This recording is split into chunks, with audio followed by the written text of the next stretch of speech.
I feel better already. Well, I mean, hey. So hey, this is the Artist and the Economist podcast. I feel better already. Anyway, this is the That was me just throwing up in my mouth a little bit. This is the Artist and the Economist podcast. Yeah. We're back to finally doing another podcast episode after doing hooray. so much of Bro Level. Yeah. And it kind of feels good. It really does. It's like a return to normalcy in a weird way. Turn innocence. Well, and like there's less to focus on in terms of like... So we can't screw it up. I get it. Well, don't get too hasty.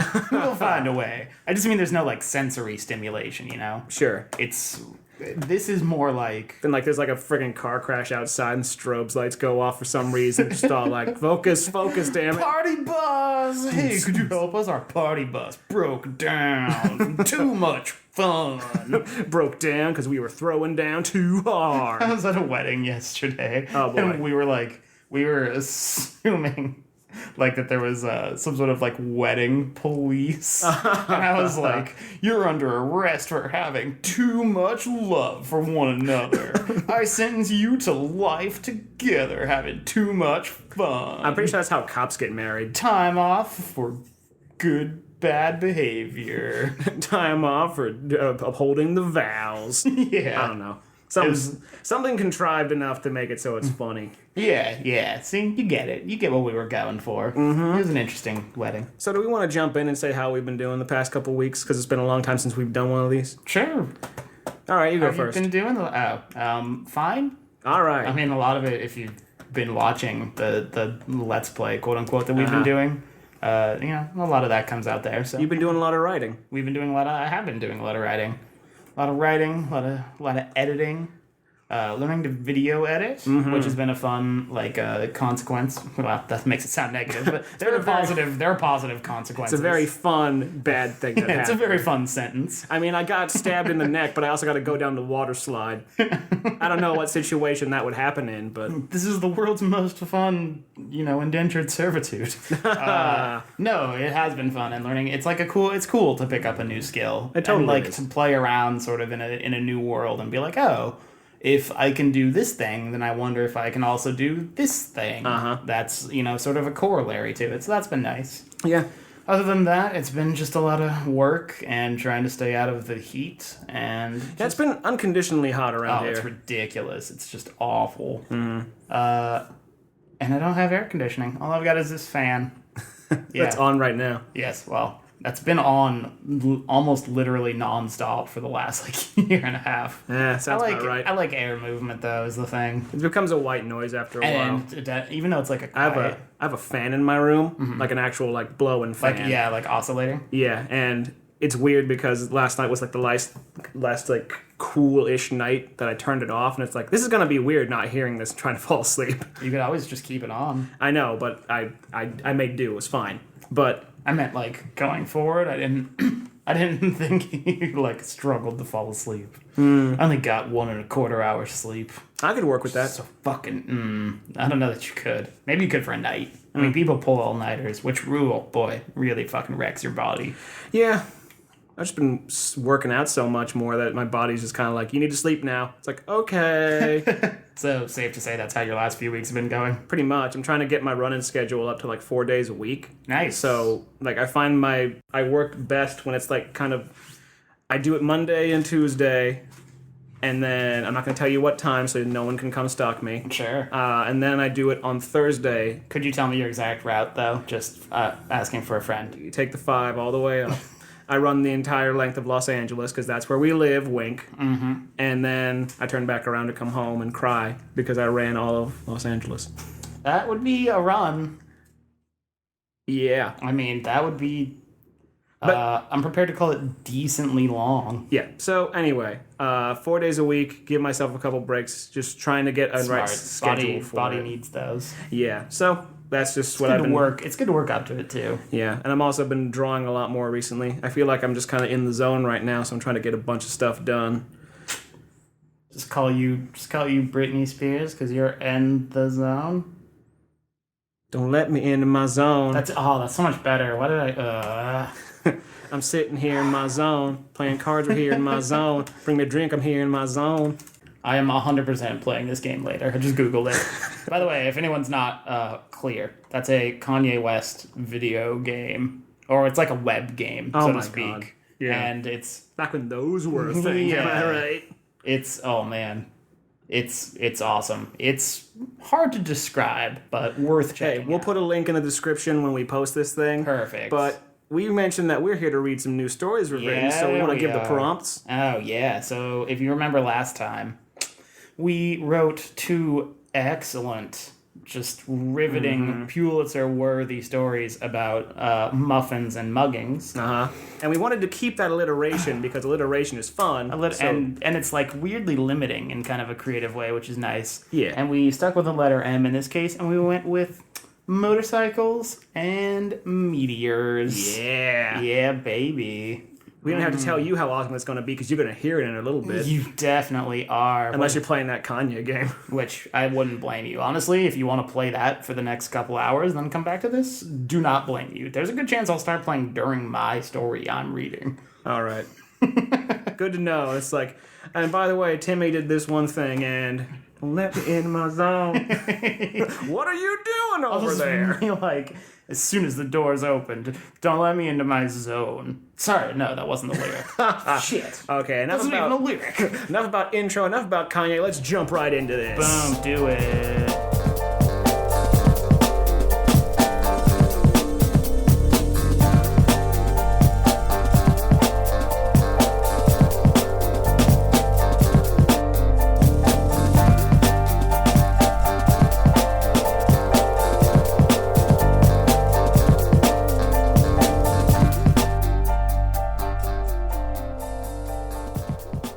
So you ready for my story? How, on a scale of 1 to 10, 1 being, like, the most prepared possible, paranoid about nuclear winter, and 10 being New Orleans before Katrina hit, how prepared should I get? 11. Whoa. So, as in, like, you are already completely unprepared? No, you are already making a time machine to go back. In fact, there's every chance in the world you already have. So you're saying make a time machine because the story's going to be so insane, I'll need to go back in time to before I heard it to fully process it? Not Fantasy Fiction Part 2 on the Artist and the Economist podcast. We still got it. My brand new story, simply titled Crotch Comet.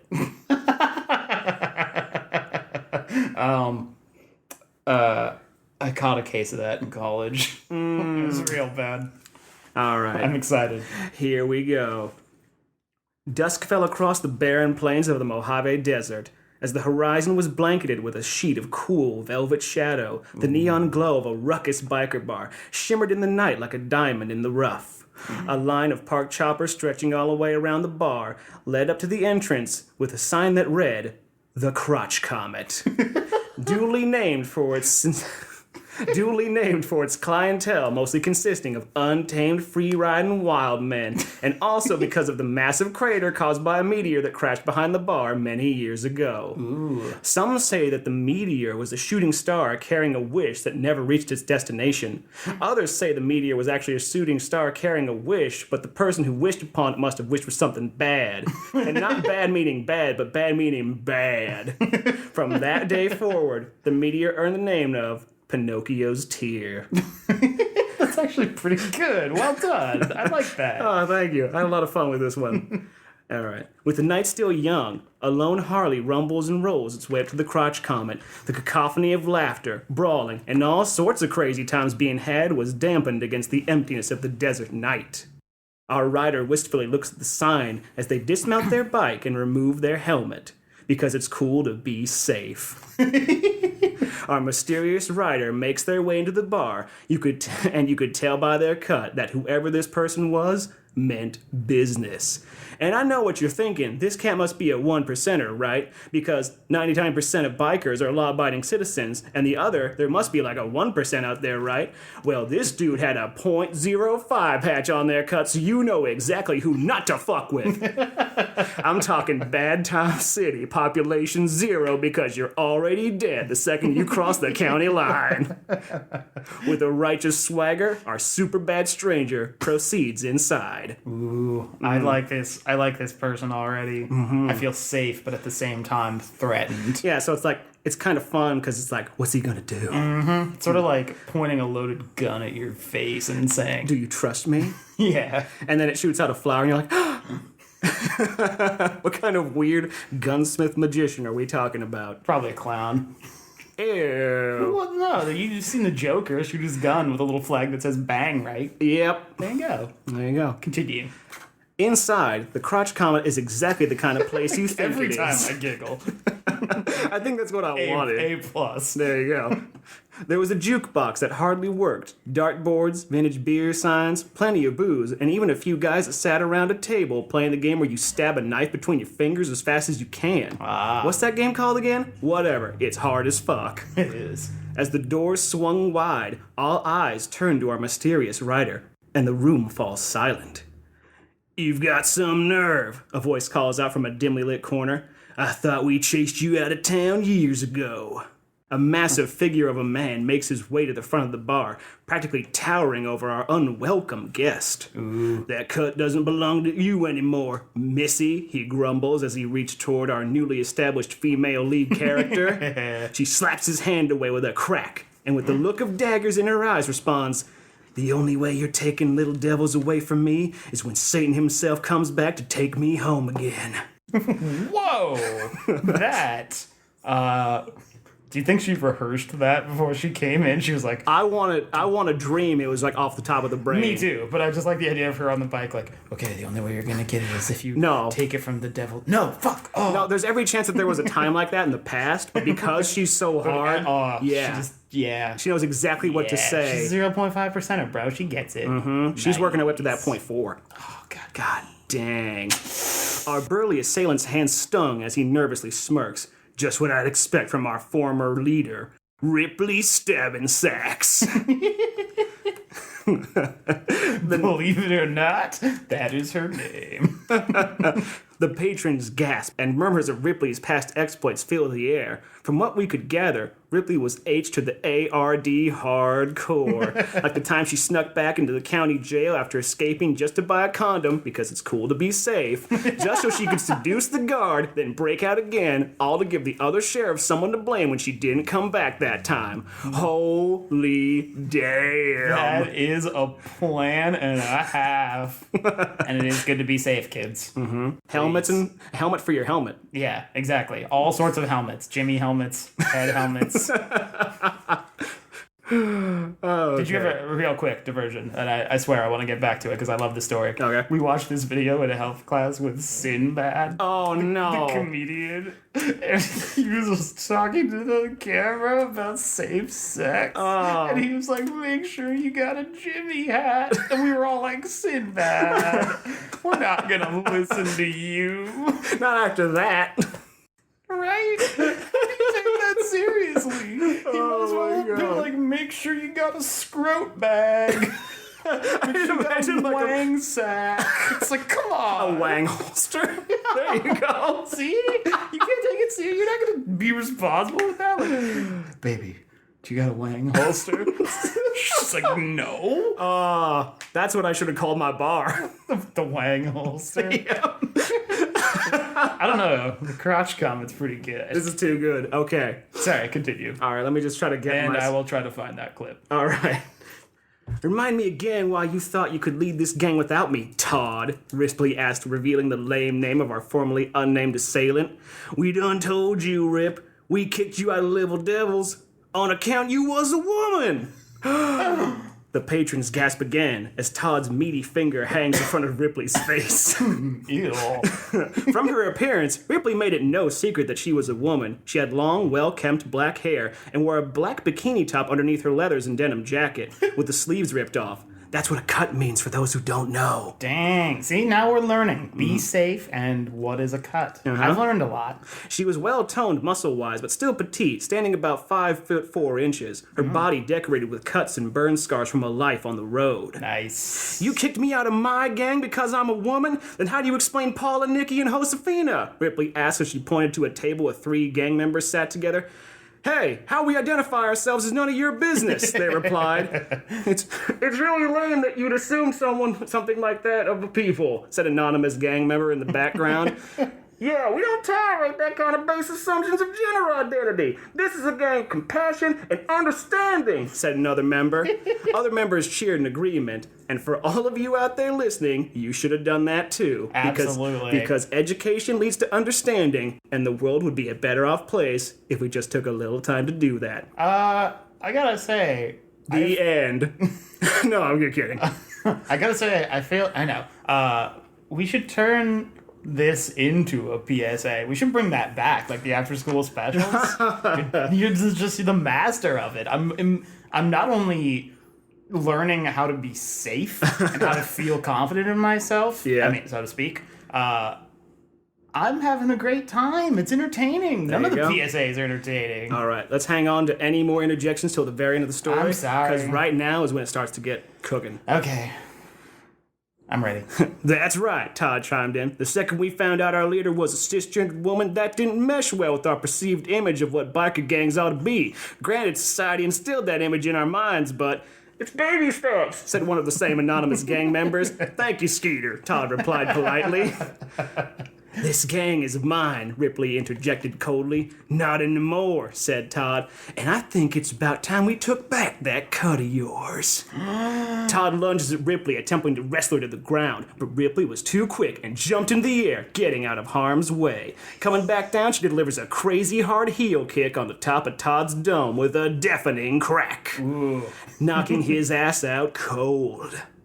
Other gang members grabbed their weapons, and the barroom brawl was officially on. Oh, shit. Guys were taking shots left and right, swiping their blades and swinging punches, but Ripley was ducking them all. Blood and teeth were flying with each counterpunch. One guy steps up swinging a chain around and whips it directly at her, but she lets it wrap around her forearm, grabs it, rips it away from him. This caused the guy to spin like a top, bouncing all over the dang bar, knocking drinks off of tables everywhere he spun.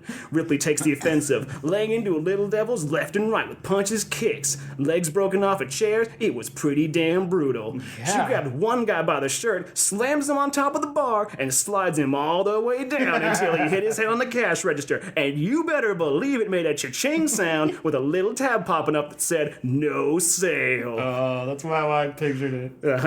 Todd awoke amidst the chaos, seeing his comrades getting their asses handed to them. Enough! He shouted, as the chaos immediately stopped. This rowdy as hell beatdown ain't gonna solve nothing, he explained. In fact, there's only one thing I can think of that will settle this once and for all. Pinocchio's tear. Now what could that mean? I was trying to hold my breath as long as I could. Soon, everyone was behind the bar, staring into the maw that held the Crotch Comet's half-namesake.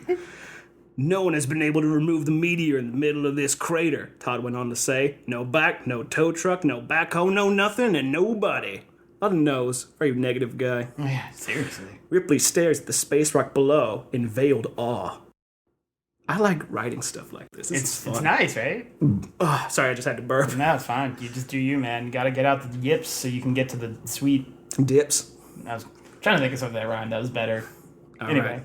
So, in veiled awe, if you can somehow remove the meteor, then Little Devils will be your again, Todd challenged. The challenge is met with cheers and jeers alike, and Ripley makes her way to the center of the crater and examines the meteor. Her brow furrows as she hooks up a tow winch to the back of her bike. Parked at the other end of the crater, Ripley revs her engine as she places a fat spliff between her lips. Flicking open a Zippo lighter, she sparks up and draws a deep drag. The Little Devil's watch in awe. She smokes it down, looking to see just where the hell she was going with all of this.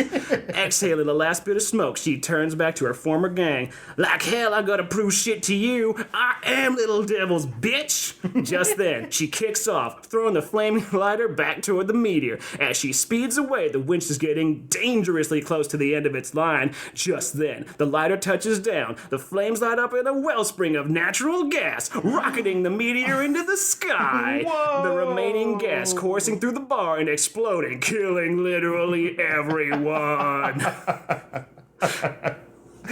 God. Splinters Damn. Splinters of wood and charred leathers are sent flying through the air, but Ripley had absolutely no fucks to give this night. As the meteor was sent soaring, she cut the winch and watched as it sailed into the night sky. Putting her helmet back on because it's cool to be safe, she gets back on the road and heads off to parts unknown, possibly to raise just a little bit more hell.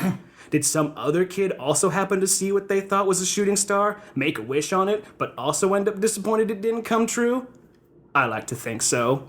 The end. Nice job. Oh my god. What's her last name? Ripley Stabbin' Sachs. Stabbin' Sachs. And it's spelled like Sachs. Right. Yep. Like Goldman Sachs. Oh my god. There's a lot to unpack here. All right. First of all, excellent social commentary without being ham-fisted about it. Mm-hmm. There are some people, lots of them, who would have been a lot more ham-fisted. Excellent work. It felt, it felt like it was part of the story. You get a progressive story, but also a kick-ass story. You really do. Mm-hmm. Second of all, love that she perceived that there was a natural gas line or pipeline or whatever there. See, I was going to say that she smelled like eggs or something. Sure. But I thought that would give a bit too much away. A little bit too much away. A furrowed brow is kind of like, ugh. So yeah, it's like, yeah. oh, wait a minute. See, and like it gives the implication that it's contemplative. Uh-huh. Also, she seems pretty badass. Yeah. I feel like she's earned that cut. I've been watching Michiko and Hachin, which is an anime that's been out for a while. Mm-hmm. I'm finally watching it, and like the main character is this biker chick, and it was like, I want to write a story about that. Dude, I love it. I love it. Oh man. And again, just to reiterate, we learned a lot about safety. You know, audience, it's cool to be safe. If you're gonna take drugs, set a time limit. Mm-hmm. Know your dealer. Mm-hmm. And only take what you can handle. The more you know. Oh, yeah. I was like... Okay.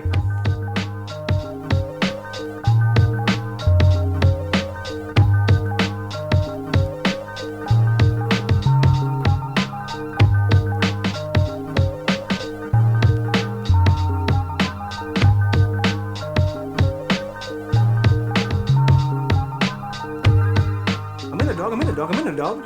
Tuck it. I'm going to try and do at least one voice in mind, but I will lose it because there's a lot of characters in mine. Okay. This would be a better story for you to read, but... It's funny because I was doing like Todd's voice and stuff and like all the various bikers. I was just kind of like, it's just different versions of guys. So like, I'm nasally guy. I'm kind of gruff guy. I'm super gruff guy. Have you heard... And woman is just, I guess I'm talking like this now. You're recording? Uh-huh. Good. You ready to hear it? You ready to hear it, baby? All right. My story is named Prepare to Meteor Maker. I see a lot of God allegories coming at me, and I'm ready for them. I want to feel spiritual. Well, then I will read you a different story. All right, go for it. Just go for it. Are we sure about its trajectory? A voice called out from the end of the Situation Room table. Yes, sir. We've run the numbers multiple times. There's no way they're wrong, replied a wispy man in a long white lab coat positioned near a holographic projector. And the estimated time of impact? Approximately 42 hours, sir. The man sitting at the end of the table let out a contemplative sigh. Closing his eyes in thought, he spun around in his chair, now facing the room he'd been turned away from moments before. He began to lift himself deliberately out of the chair. As he did so, his tall, imposing figure captured the attention of the room. He ran a hand through his freshly shorn white hair that gave the impression of experience and composure in the face of danger. His steely eyes glanced toward the projection in the middle of the room, first at planet Earth, then toward the massive object hurtling through space toward it. He braced his hands on the table and looked around the room. Then we have no choice, do we? 42 hours isn't long enough to deliberate. We need to act fast, he declared flatly. Oh, damn. This is intense. Of course, sir, but a second man in a white lab coat began, but he was quickly cut off. What's the status of the heat vision project? Whoa. The heat vision project? General Kelly, with all due respect, we don't have time for you to think, Dr. Carter, General Kelly growled, his voice rising as he spoke. We have 42 goddamn hours before the entire goddamn planet is obliterated by a giant space rock, and I'll be damned if I'm gonna sit here and let it happen. I'll be goddamned if I goddamn it. I've got Nationals tickets this weekend, and Bryce Harper isn't gonna be able to hit any fucking home runs if Nationals Park's fucking destroyed. He yelled as he pounded his fist on the desk. Oh, very nice. Sir, please, the heat vision project is still experimental, remarked another scientist in the room. The technology hasn't been field tested yet. It's too risky, he pleaded. Riskier than letting a meteor wipe out all of fucking human civilization, Dr. Reynolds? The general replied, making no effort to mask his contempt for the delays. We're out of options, men. The heat vision project is our best chance to stop this thing. Our only chance, he corrected himself. Give me the first plane to Florida you can. It's time to show this meteor who the fuck it's dealing with. All right. He turned to walk out of the room, but paused before he reached the door. Oh, and one more thing, he added. Make sure it's at least a 6-seater.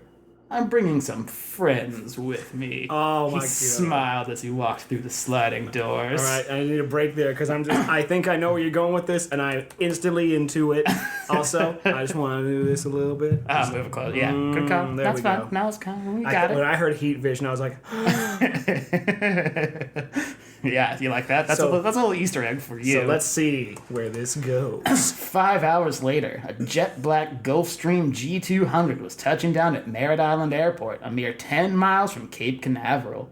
As it made its way down the landing strip, General Kelly was already making his way toward the exit door, conserving every precious second before the meteor would make impact with Earth, destroying the entirety of North America and likely the rest of the planet along with it. Well, there is no other place of the world except for America. Well, I mean, yeah, exactly. He's essentially wiping out the entire galaxy. Yeah. He, meaning the meteor. Yeah, I genderized the meteor. I'm a sexist. It's okay. Fucking Steve, what are you doing?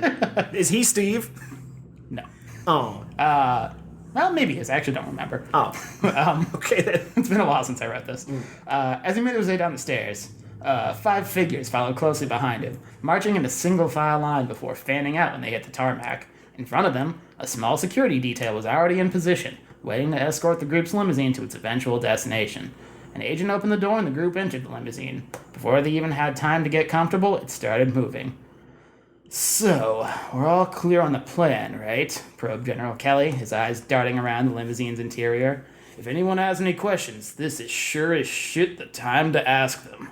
He pushed a button in the center console and produced a decanter of 18-year-old scotch along with 5 glasses. Only 5?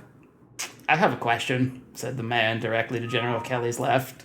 Ah, yes. Falcon, the general said, as he contentedly swirled the scotch around in his glass. I had a feeling you would, old friend. Falcon shifted forward in his seat. Jack, we've been through a lot of missions together, and I know you wouldn't call on us unless you needed us. Be straight with me. Is this a suicide mission? I was just about to ask the same question, sir, the man seated next to Falcon piped in. What is that, canary? That depends, General Kelly trailed off, methodically adding an ice cube into his glass. Do you all run the risk of dying on this mission? Of course. The man next to Falcon chimed in again. Oh God, I knew it were all. I wasn't finished, Mr. Let's see. Hawk, is it? The general was, of course, being kind of a facetious dick about this whole thing, since he's the one who'd given them the code names to begin with. He knew full well that this was Hawk. But you know what else is a suicide mission? Even more dangerous than what you 5 are about to embark on? Letting a goddamn meteor hit the planet and killing Bryce Harper before I get a chance to see him hit. I was gonna say he'd be saying like, you know what else is a suicide mission? Pissing me off. Yeah, like, oh, that's way better. Hey, Bryce needs some airtime. He definitely does. I love you, Bryce Harper. You're the man. I assume you're listening.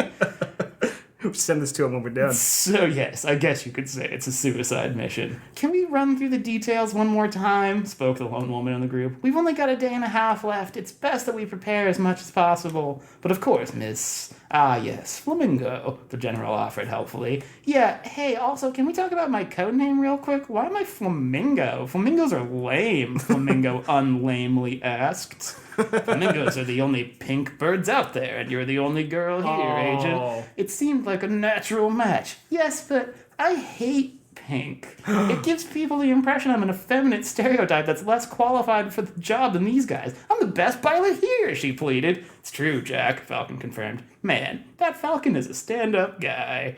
See? Why can't I be Raven or something? Or like, ooh, how about Ibis? Those are awesome. Dude. Oh, honestly, I'd even accept Dove at this Flamingo. You can worry about your code name later, Jack interrupted. You can worry about it when you're dead. No, God, I should have had you ghostwrite this. Now then, I believe there was some mention of running through the plan. Fine, whatever. The not especially effeminate Flamingo side. It's like beige mango. Very well then, General Kelly started, casting his gaze around the room with greater purpose than before. His eyes turned first to Falcon, the code name for Richard Hartsburg, a childhood friend and fellow Air Force graduate with the General. They'd served several tours of duty together and trusted one another unconditionally, so it was only natural they'd turn to him in a jam. Next to Falcon was Jeremy Stills, an Air Force graduate 2 years younger than Jack and Richard. He was a perfectly capable pilot, but he was kind of a sniveling credit seeker. The kind of guy who likes to act like everything was his idea. You know the type. Oh, God. That's the worst kind of person. Right? Next to Nazis. It's a real close connection. I say there's nothing really worse than Nazis. So it's like anything else under that umbrella is just like, I mean, you could say you're not as bad as them, but still. Yeah, it's not saying much, is what you're saying. Exactly. Agreed. Directly across from the General was Amber McHugh, the best female pilot the world had ever seen. In truth, Falcon wasn't lying earlier. She was easily the best pilot among the group. Her focus and dedication to the job were mostly the byproduct of being typecast as a female pilot instead of just a pilot. All of her fellow soldiers constantly patronized her, despite her implorations, so she channeled that rage into her work. Also, she hated the color pink. Like, really hated. She was cool with red, she was cool with yellow and orange, but not pink. Don't test her, man. Just trust me. Jesus. I get the feeling you, the writer, and Amber have some history. Also, I just want to throw in a note. Both of our stories are kind of about, like, tough as nails females. Mm-hmm. That's pretty cool. Yeah, we both worked in sort of a, an anti-female stereotype sort of deal. High five, bro. That was a good one. Yes, and that was left-handed for me. I'm impressed. Damn, your left hand's got, like, clubfoot strength. Just... Thank you. Just like swinging this. I don't know what clubfoot is, but I imagine it's like a club foot. So you just swing it around. Not literal. Oh. It's not like you can golf with it. It's still on a golf course. Just pick up there like just like whoosh, oh, my balance. God. Dude, hole in one. It's like soccer. All right. I keep interrupting. I apologize. No, it's fine. Rounding out the group were two pilots no one knew much about. Right next to Amber was Owl, the oldest member of the group and also the quietest. How quiet? No one had actually ever heard him speak, so they didn't even know his real name. For that matter, they weren't even sure how he found his way into the group. No one could recall a time without him around, though, even though they also had no clue how or why he was there. Still, the guy was an elite pilot, and he never said anything annoying, so people were cool with him. Al sat with his attention half on the General and half on his glass of scotch, which he'd already awesomely refilled twice. Damn. Lastly, there was Steve Stevenson, a.k.a. Dodo. No one really liked Dodo, nor did they remember he was there. Ironically, even though we talked all the time, the group was always quicker to remember Owl than Dodo. His name being so ridiculous probably didn't help. Steve with a V and Stevenson with a PH? Who does that? He was a something pilot with some amount of experience and an extreme propensity to just kind of be there. I imagine Flamingo at this point is PH Mingo. Honestly, I can't be more specific. Even I don't know anything about this loser, and I'm the writer. He sat without a glass of scotch because General Kelly had actually forgotten he existed as well, and instead took sips of a water bottle he'd stolen from the plane. All five members were the most elite pilots the government had ever known, and a former Pentagon intern thought it'd be cute if they all had bird-themed code names as a result. Though the rest of his tenure there was pretty forgettable, that intern was right on about the code names. Right on, Deborah. Good job. Man, that Washington, D.C. and enough about the internship. You did one thing there. You did one thing. Come on, man. But it was a good thing. Oh, this again. Oh, God. Is that in the script? Is that in the story? No. Okay. I was like, cutaway. Lady and gentlemen, a meteor is heading toward our beautiful planet, and in less than 36 hours it'll make impact, wiping out everything you know and love, and everything you hate, and everything you're indifferent to, for that matter. This meteor is one cold, ruthless bitch. Not licorice. I'd say it's as bad as my ex-wife, but at least I don't owe this meteor any goddamn alimony, the general noted. Hell. Nice one, Falcon quipped. Nice one, Hawk quipped, eliciting an eye roll from the general. As your dossiers noted, there's no time to reroute the meteor and definitely not enough time to evacuate any major metropolitan areas. That leaves us with only one option, the general noted before finishing his drink. We need to destroy the meteor. Bum, bum, bum. You mean like the plot of Armageddon? Asked Dodo. Oh, for fuck's sake, not everything is like Armageddon, man. Shut up, Dodo. Cried Flamingo. You've seriously been talking about that movie for years, and this is the first meteor-related thing we've ever been faced with. Now, I don't know how many meteors you've destroyed in your lives, General Kelly continued, ignoring the banter around him, but regular explosives won't do shit except make the damn thing look different before it wipes us all the fuck out. But we do have a plan. What you're about to see is untested and extremely confidential, he finished, pouring another drink, because, shit, man, if this plan goes tits up and he didn't get to see Steven Strasburg take them out against the Braves, he might as well start easing the pain now. This is fantasy, like, kind of mirroring reality. Hey, fantasy has a lot of reality in it. Yeah. We're gonna drill into it and plant explosives in the center, right? That way it'll get blown to pieces, Dodo exclaimed. Dude, Steve, come on, the normally steadfast. My name is Dodo! The normally steadfast Falcon noted. It's not gonna be like Armageddon at all. Even Al looked like he was more annoyed than usual. Yeah, come on, man, that's not cool, Hawk added with a sniveling tone. Yeah, that's not cool. Al looked pretty annoyed about that, too. You ever seen a pissed off owl? No. Yeah. Is it terrifying? Yes. I bet it is. It's like, because owls are like wise, learned looking birds. It's like freaking. When they get pissed, they're just like. It's kind of like a disapproving like principal looking at you that you want to impress, and it's just like, oh man, I let him down. So it's disappointing. Like it's kind of this weird like judgmental / you know what you did wrong kind of feeling. It's just like, damn man. I'm not angry, but I am disappointed. And that's worse. I think that's the official like quote of owls. You see a picture of You ever seen Winnie the Pooh when he comes back with a B on his report card? No. Yeah, owl is just like, you're not coming to Disneyland with your mom and I. Oh, sorry. Your adopted parents. What? How dare you? Oh, Baldo. Anyway. Okay. Are you familiar with the Heat Vision Project? Asked General Kelly. A silence fell over the limo, only the muffled sounds of the engine audible as everyone processed what the general had just said. They'd all heard of the Heat Vision Project, sure, but they thought it was only rumor and speculation. Could it actually be a real thing? Well, it's actually a real thing, the general continued. We've been putting the space bikes through their paces, and they've performed impeccably in all of our simulations. And they're equipped with enough firepower to make that meteor which God had never created its worthless rock ass. You five are the best we've got. The best the world's got. We've never tested the space bikes in the field, but it's the only hope we have under the circumstances. You're gonna get on those bikes, fly into space, intercept the meteor, and blow it apart before it can make impact. We're about 45 minutes from launch time, and it'll take you a few hours to get the lasers deep enough into the meteor to break it apart. Hopefully that leaves you with a little time to spare, but I can't say I'm overly optimistic. Sounds kind of like the plot to Armageddon, Dodo muttered under his breath as a tomato came out of nowhere and narrowly missed his face. Seriously, Dodo, get your shit together. This isn't like Armageddon. I can't sugarcoat things, and you five deserve the truth. There's still a good chance humanity's totally fucked. We're getting bent over backward by the galaxy right now, and she's ready to have her way with us. Hello. But, the general trailed off before finishing, deciding whether or not he wanted to refresh his drink, which he did.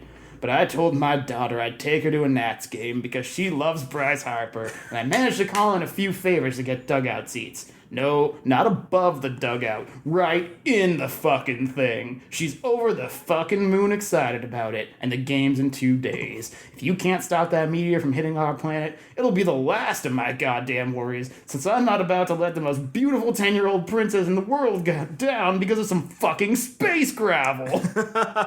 You know, if this is just some kind of backwards way to say that you want Nets tickets, good job. Well, ulterior motives. You know, writers build multiple themes into their stories. Talk briefly about the symbolism of the birds in the story. It's something about being caged versus freedom. That's good.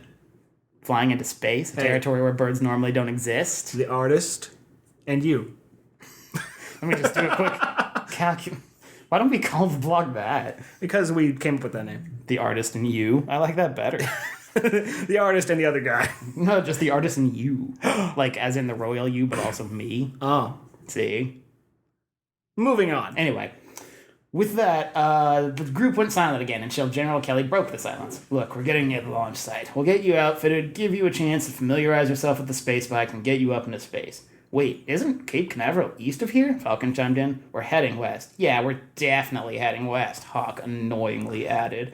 Oh, good point. I forgot. Let's just head to Cape Canaveral. I'm sure it'll be fun to launch some top secret, highly classified space bags from one of the space bags from one of the biggest fucking tourist destinations in all of Florida. No one will notice that. Let's turn around. We're gonna go to the space grocery store and carry home in space paper. It's so lame that outlawed space plastic. Ugh, so dumb. Friggin' Space Oregon.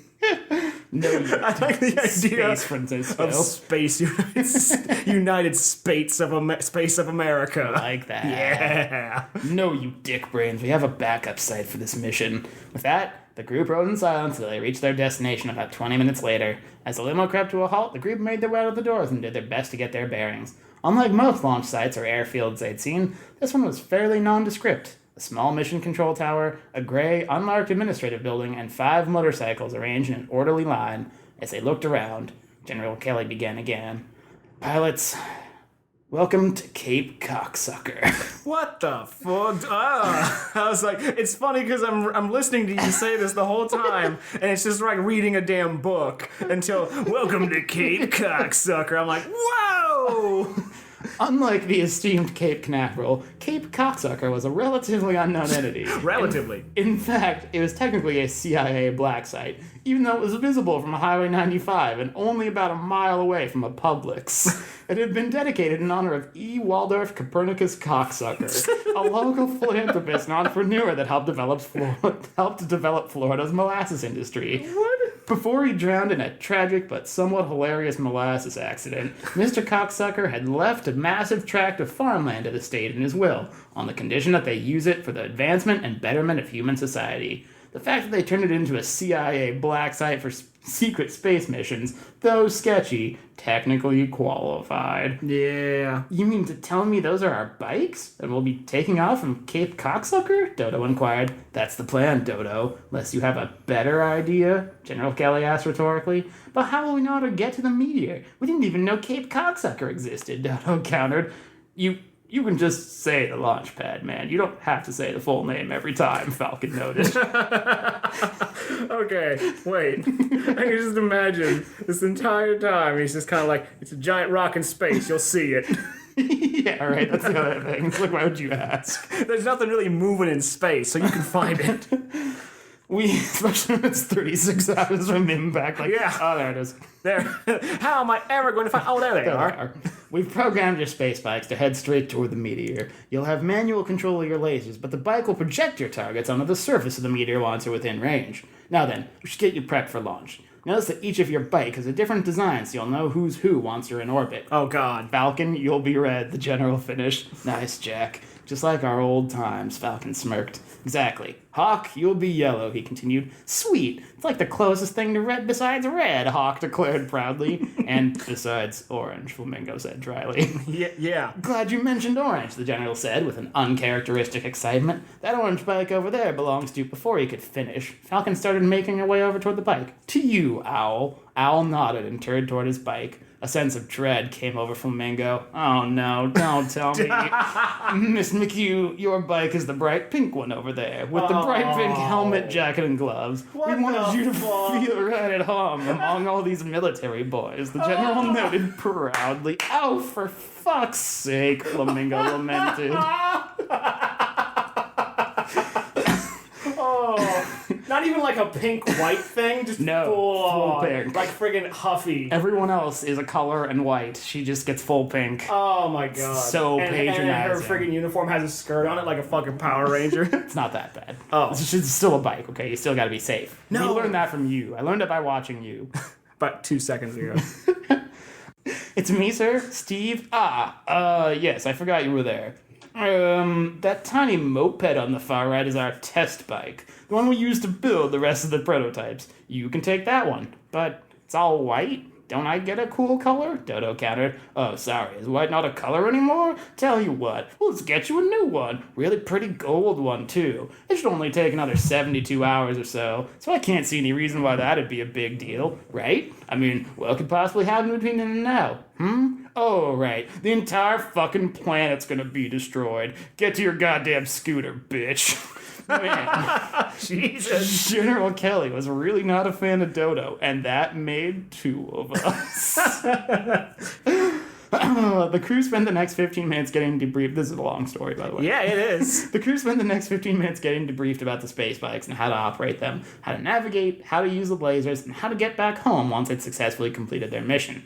With only 34 hours until impact, the quintet straddled their bikes, affixed their helmets, activated their oxygen tanks, and sent out on a collision course with Destiny. I mean, yeah, it was with the meteor, but Destiny sometimes takes the form of a meteor. You'd do well to remember that, listeners. I'd imagine the meteor is now named Destiny's Child.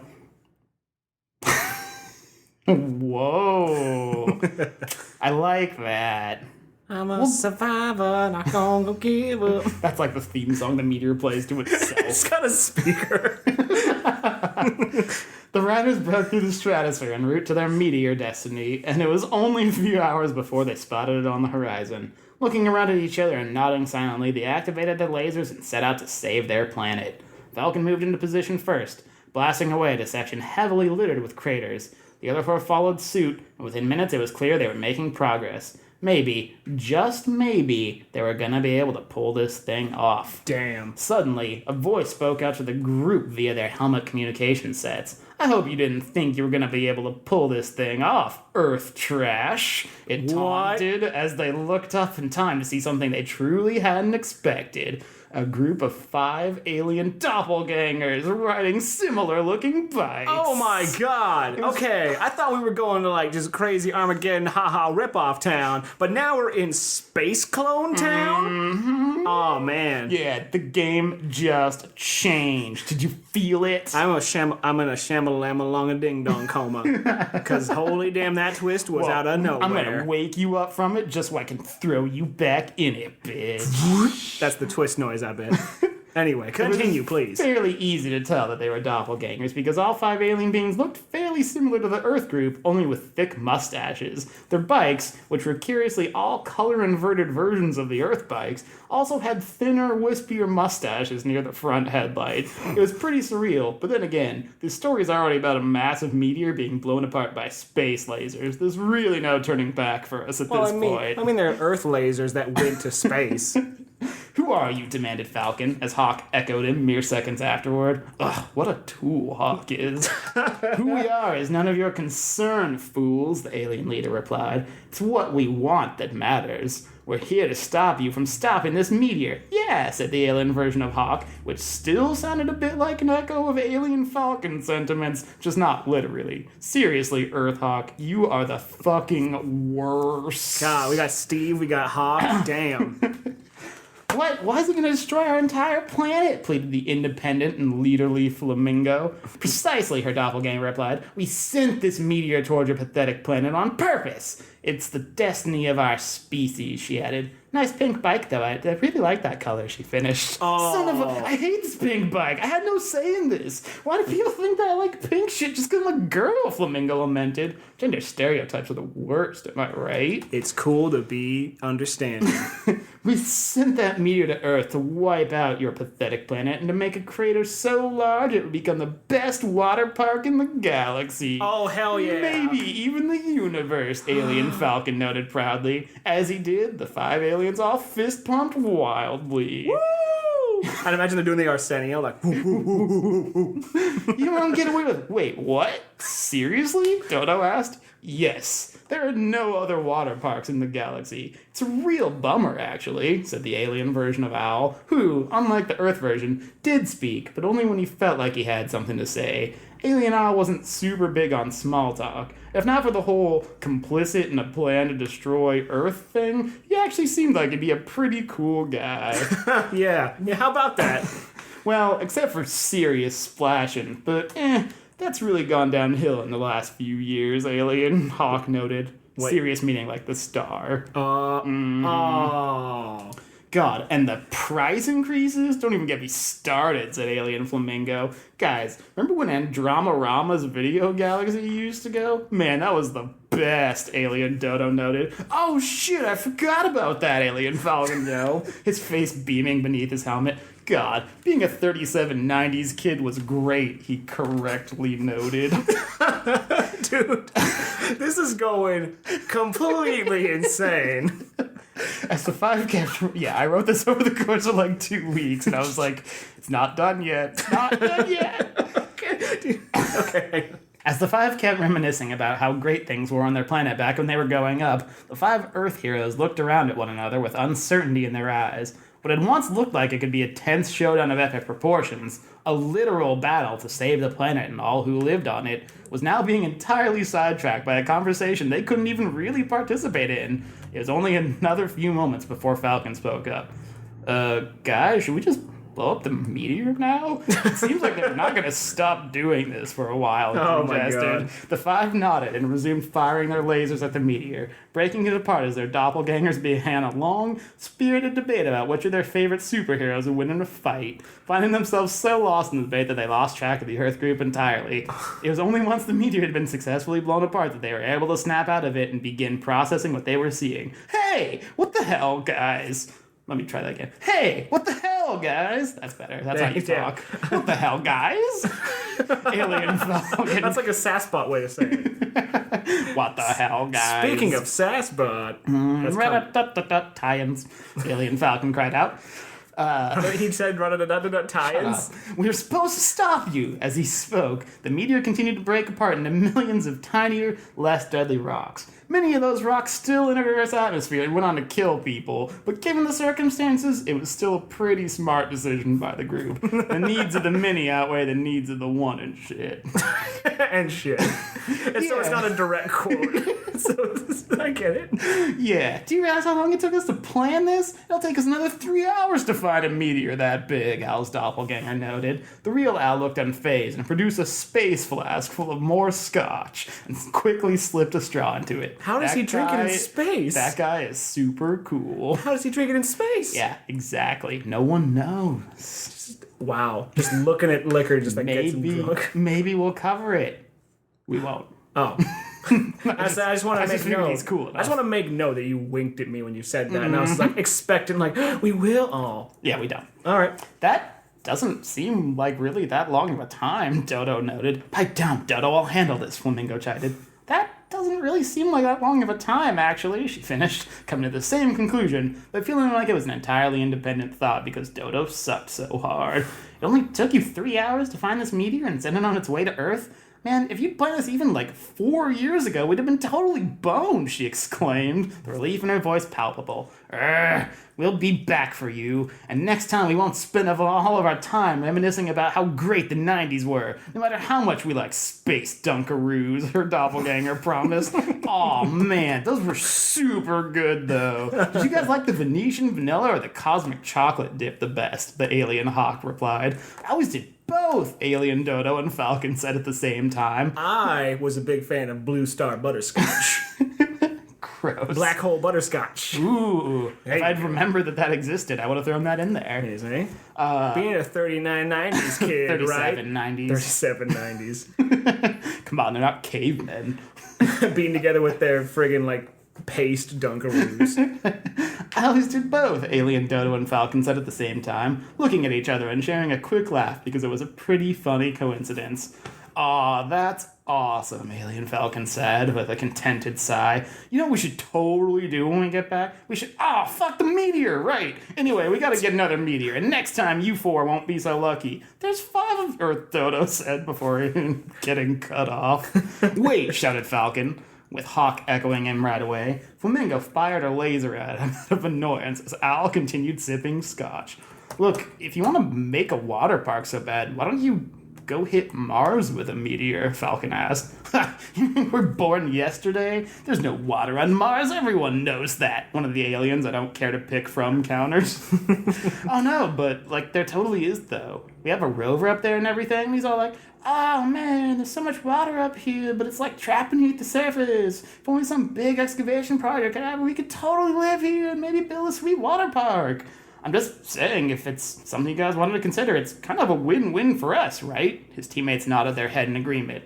After some deliberation, Alien Falcon wasn't really as much of a leader as Earth's version, but he was kind of in that de facto role anyway, because someone had to be, spoke on behalf of the group. We are intrigued by your offer, Earth heroes. Very well.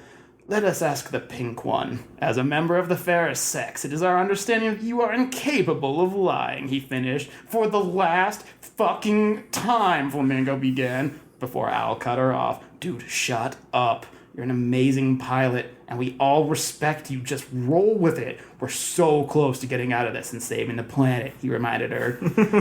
Well said, Owl. Flamingo wasn't entirely comfortable with the plan, but it was the first time anyone had heard Owl speak, and the profoundness of the moment wasn't lost on her. Humiliated, she backstopped the lie, telling them that yes, the rover had found water under the surface of Mars, and she even thought she could make out a cool water slide structure as well, an added wrinkle that seemed to legitimize the entire thing and get their alien doppelgangers even more excited. Owl nodded at her in approval and even seemed to smile a little bit. Holy shit. Then it's settled. We shall make our park on Mars, where your rover will likely be destroyed, but your planet and race may live, Alien Falcon declared. On a personal note, I'd also like to extend an invitation for you four to come visit the water park whenever you want. But I should be clear that your admission won't be free, just discounted. Alpha credits don't exactly grow on space trees, you know, he proclaimed, even though no one knew what he was talking about. Oh yeah, space alphas, man. With that, the alien doppelgangers turned around and disappeared off into the galaxy, no doubt searching for a perfectly sized meteor to suit Mars' size. The Earth pilots spent a few prolonged moments appreciating the majesty of space, reflecting on the existential nature of their endeavors. Was there any such thing as fate or destiny? What was the point of life? Were there other cooler alien species in the universe? Will we ever be able to make contact with them? As they floated in a circle, wrestling with the enormity of what they had just accomplished, the pilots eventually made their way back to Earth as well, ready to land at Cape Cocksucker and debrief General Kelly on what they'd just gone through. The General was all too happy to greet them back at the landing site, a row of specially designed congressional medals waiting for them as a token of appreciation for their heroism and bravery in the face of cataclysmic danger. Yeah. He'd only remembered 4 medals, though, having forgotten about Dodo. They were quickly able to find a participant ribbon lying around in an old cubicle and decided they'd give him that. Oh my god. A few hours later, back on the surface of Mars, alien doppelgangers sat around a massive pool that had, somewhat miraculously, been built and opened in extremely short order. They sipped on refreshing drinks and snacked on space Dunkaroos, all of them feeling fairly happy with how the day had unfolded. I've got to hand it to our human friends. They weren't kidding. This place is amazing, shouted Hawk as he performed a cannonball off of a diving board. This place is amazing! Thank you. Even though the Mars water thing had been a lie intended to distract them, turns out Mars really did make a great spot for a water park. Who knew? Who knew, right? Do you think we'll ever see them again? Alien Flamingo asked. Call me crazy, but I've got a feeling we will, Falcon said with a knowing smile. 2 seconds later, a massive explosion rocked the galaxy. A gigantic interstellar missile, another experimental space technology the Pentagon had been working on, had just made impact with Mars, utterly obliterating the water park and everything along with it. All's well that ends. The dust and smoke from the explosion took the shape of a hand giving the middle finger before dissipating into the void of space, meaning the doppelgangers would never be seen or heard from again. Back on Earth, a wide grin flashed over Amber's face as she handed a remote launcher back to General Kelly. How's that for the fairest sex fuck faces? She asked sarcastically, flipping off the sky as she laughed to herself. The end. Oh my god. Yeah. That was insane. That was truly an epic tale. Also, I just want to say, debriefing at Cape Cocksucker is like gotta be at least the name of one porno series out there. I've got a top secret mission for you. Well, where's the dossier? Right here. Oh my god. Yeah. I picture Owl looking like Ron Swanson. Sure, I think that's perfect, you know? Just like that real stoic, like, real mysterious, like, who is this guy? Where does he come from? And then he picks the exact right moment to speak. That's how you be a real man. Yeah. Or a real owl. And the way you be a real woman is by being strong and independent And knowing when not to keep- putting up with any shit. I was gonna say, and knowing when to keep your mouth shut. Whoa, whoa, whoa. I thought that's where you were going. No, but Just because it was like an ironic thing. in fairness, that is actually pretty funny as an ironic thing. See, we should write stories together. I agree. There were a lot of points you made mine better. Alright, let's do oh god.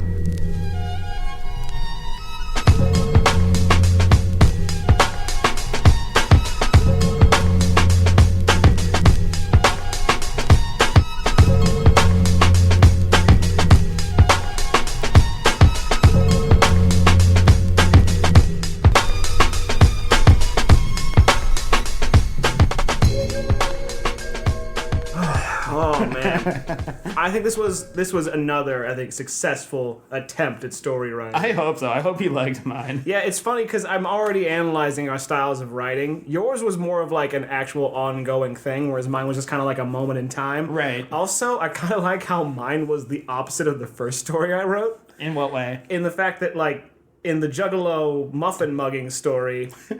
Oh yes, that old chestnut. That's an old chestnut. It was because, like, the main character was basically out of a gang and then kind of just went back in Right. after he, not really redeemed himself, but he thought, you know what, fuck these guys. And so he just did it anyway. Whereas this story was like, fuck you, this is my gang, I'm gonna do whatever the hell I want, and killed everyone else.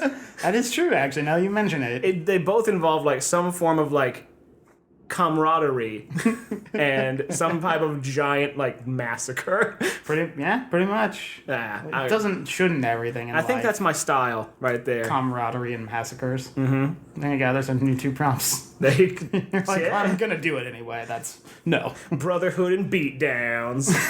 There you go. But yeah, I think it really just speaks to how we both write. Yeah. Well, in mine, like, I feel like we both do a good job balancing dialogue and like description, which I think is good. Yeah. And I think in mine, I just went way too close with like way too heavy with like the fourth wall breaking because I love it. It's so funny. That's awesome. I think it's funny how we got like literally like the entire story because like I'm a big fan of like just jumping straight into like where's all the cool shit happening. Right, like the backstory. Like it's kind of like how Infamous opens up that game. Like you push the start button, then boom, and you're in it. Yep. They were gonna do like the whole opening cutscene. Like I found this package. It had this giant thing inside. Then something happened that was bad. It was like don't do that. Just hit start. Boom. Okay, bad shit happening. What now? Right. That's what you do. Yeah. Stylistic choice. I like it. All in all, I think very successful work on Very both of nice. our parts. I think this is another successful episode. Sure. Do we even want to try and consider another topic to kind of jump into the next one we decide to do? Topic or story prompts? I'm asking. I'll say I think Brotherhoods and Beatdowns has great alliteration, but it's kind of what my stories have been thus far. That's true. I feel like we should try and force you out of it if possible. Okay. Not that I'm opposed to it happening again, but right. So coming up with things on... I feel like mine being like fourth wall breaking and feminism. I was going to say flowers and foreplay. Because that sounds hot. Wow. What was I going to say? Let's see. You want to just run down the list, or do you want to take it up to next time? Let's wait until next time. It'll be a fun surprise. No, I'll tell you what. Here, I've got Excel open. Oh, boy. I'm going to do a random number generator. Oh, boy. Random number generator, y'all. Then whatever number it is. We do. No, we pick the letter of the alphabet that corresponds with it. Oh, okay. So, I'm going to do it. I'm going to hit... God, you type so loud. This keyboard's just loud. I'm going to hit random. Tell me when to stop. 21. So that's like Y. No, 26 letters. Why is the 25th? Oh. Boy, I really should have prepared for this better. So 21. Hang on. It's V, isn't it? I think you're right. I can count backwards. I say just count. A, B, C, D, E, F, G, H, I don't know why I'm I, J, K, making it so L, hard on M, N, O, P. myself. There you go. No, it's you. Oh, it is you? Okay. Yeah. Utopias and... Trying to think of the best one. I think I'm going to go with umbrellas. Utopia and umbrellas. You heard it here, folks. The next time we decide to do this, which might be a while depending on what the fuck we decide to do next, True. is going to be umbrellas and union and Utopias. Utopias, right? Oh, I love it. Dude, this is going to be awesome. This is great. This is too fun. We have too much fun. No, I agree. I think this is, like, of all the things that we do, but I mean, playing video games is fun. Yeah. But, like, reading and writing stories is really fun and, like, a really delightful, like, you get to create and build a whole world sort of deal. Yeah. Oh, man. Now I'm ready to go get some space dunkaroos. Black hole butterscotch. Did you know that they brought out a new flavor? Celestial strawberry? Dude. Celestial spelled with a C, so it's not like alliterated. Celestial. Gross. Sensational that's not even a star. Shooting star strawberry. There you go. There you go. Perfect. I like celestial better. It doesn't matter because it sounds cool. You could have gone with solar. You could have gone with spiral galaxy. Solar strawberry. Okay, before we go completely insane, thanks for joining us on this episode. And until next time, Hope you enjoyed. Yeah, I guess until next time, whatever. We don't have a sign off for this. That's your sign. Take care, man. Have a good one. Don't forget your umbrella. And remember, be safe. Be safe. In terms of wearing helmets and Jimmy helmets. And also for your, kind of like your head, because that's what an umbrella does. What a utopia society we live in. Goodbye. Later.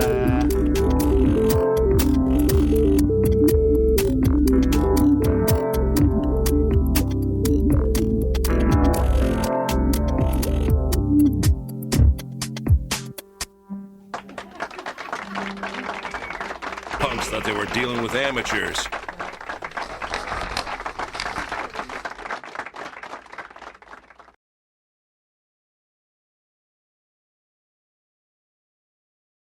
Chris trapped in a closet. Pull out my Beretta! Like, John, come on, Mr. Chandler. I can't stay in this closet forever. I feel like music should be limited only to people with, like, really smooth, deep voices. So, like Bing Crosby. Barry White, Al Green. You must have been a beautiful baby. See? I'm already way more into that. My panties are already wet. I told my buddy that about his wedding speech that I helped him write. I was like, they're going to have to clean all the panty juice off of the floors by the time you're done. He was, instead of being like, gross or too far, he was like, LOL. I thought it was pretty funny.